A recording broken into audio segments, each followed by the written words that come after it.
আসসালামু আলাইকুম। আজকে আমি আপনাদের সাথে খুব সহজ একটি রেসিপি শেয়ার করছি, সেটা হচ্ছে মূলা শাক ভাজি। এটা খুবই স্বাস্থ্যকর এবং রান্না করতেও কোনো ঝামেলা নেই। আশা করছি ভিডিওটি আপনাদের ভালো লাগবে। তো এই জন্য আমাদের লাগবে মূলা শাক। আমি এখানে মূলা শাকের শুধু পাতার অংশটা নিয়েছি, নিয়ে ভালো করে ধুয়ে পানি ঝরিয়ে তারপর কুচি করে কেটে নিয়েছি। আর লাগবে রসুন কুচি। এখানে আমি একটি বড় রসুনের অর্ধেকটা রসুন কুচি করে নিয়েছি। আর লাগবে কাঁচামরিচ ফালি। এখানে 5 থেকে 6টা কাঁচামরিচ মাঝখান দিয়ে ফালি করে নিয়েছি।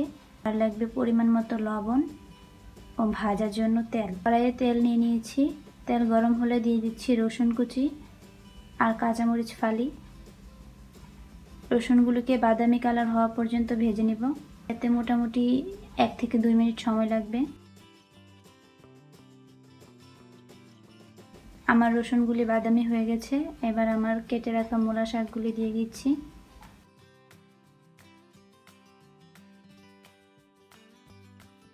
এবার দিচ্ছি হাফ চা চামচের মতো লবণ। ভালো করে মিশিয়ে নিচ্ছি।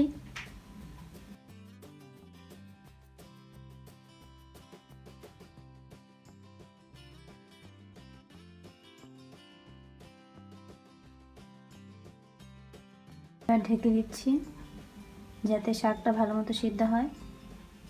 আমার শাক থেকে অনেক পানি বের হয়েছে, তো একটু নেড়ে চেড়ে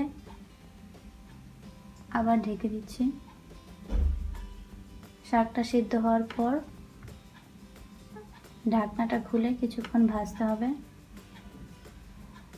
যখন শাকে কোনো রকম পানি থাকবে না এবং ভাজা হয়ে যাবে, ঠিক এরকম হবে, তখন নামিয়ে নিচ্ছি। আমি 2টো শুকনো মরিচ দিয়ে গার্নিশ করে দিয়েছি। তো আশা করি এই ছোট্ট ভিডিওটি আপনাদের ভালো লেগেছে। ভালো লাগলে অবশ্যই লাইক, কমেন্ট ও শেয়ার করবেন। এরকম অনেক মজাদার খাবারের ভিডিও পেতে অবশ্যই আমার চ্যানেলটি সাবস্ক্রাইব করে রাখবেন। আজকে এই পর্যন্তই। সবাই ভালো থাকবেন, সুস্থ থাকবেন। আল্লাহ হাফেজ।